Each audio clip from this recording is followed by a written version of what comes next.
Hey everybody, we're in Proverbs chapter 16, looking at verse 32 today. Whoever is slow to anger is better than the mighty, and he who rules his spirit than he who takes a city. Solomon talks an awful lot in the book of Proverbs about controlling your temper and keeping your passions under control. Passion is not a good thing biblically. We're supposed to be self-controlled. And he says, he who is slow to anger, key phrase, because God is slow to anger. Right? God is slow to anger, abounding in mercy and all that.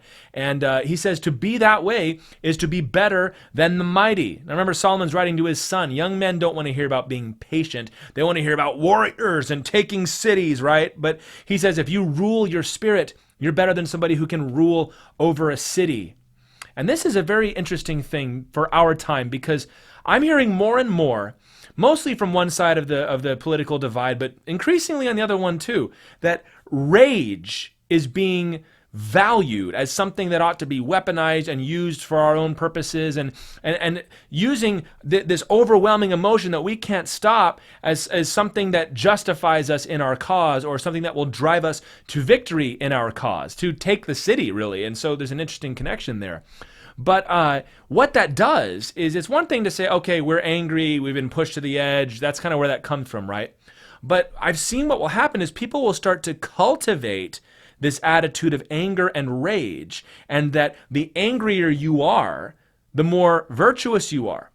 The more rage you have, the better person you are. And it's not even like I'm angry at this all the time. It's I'm constantly looking things to feed the fire of my anger. So, there will be groups that will announce a day of rage or a week of rage against the whatever. And then you've got guys on the other side that are raging against the people for raging. And it hasn't quite got to that point yet. But, this idea of taking the city and overcoming, how you take the city matters, doesn't it?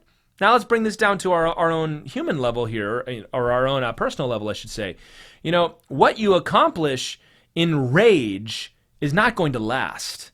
I mean, consider every revolution through history. I mean, when it's done in rage, it turns murderous and ugly so fast, and it doesn't last. So if you're trying to take the city, if you're trying to start a movement, and your foundation is anger or rage, or we've got to stop the culture from changing, or we've got to change the culture, then you're going to get to the place where people are going to look at you and not want anything to do with that anymore. When the moment passes and people were only following you because they were likewise as impassioned as you and enraged as you, then it's not going to be able to sustain itself. And in your personal life, if you say, I'm going to use my passion and my anger to get what I want, you're going to lose allies and friends. You're going to lose opportunities because nobody's going to want to put you in the room. And whatever you gain will be undermined by the people that can't stand the way you took it. So if you want to be a mighty, powerful, city-taking warrior of a man or a woman or activist or whatever defender of freedom you are, the Bible tells us that wrath is not the way to get there, but rather control of your own spirit. We don't talk about being overwhelmed by passion and zeal as Christians. Instead, we're slow to anger like the Lord is. The fruit of the Spirit is self-control. So if you've been spending a lot of time feeding your rage in order to push yourself to where you want to be, why don't you give that a rest and instead work on self-control? God will help you, and it will work out better for you in the end. God bless you guys.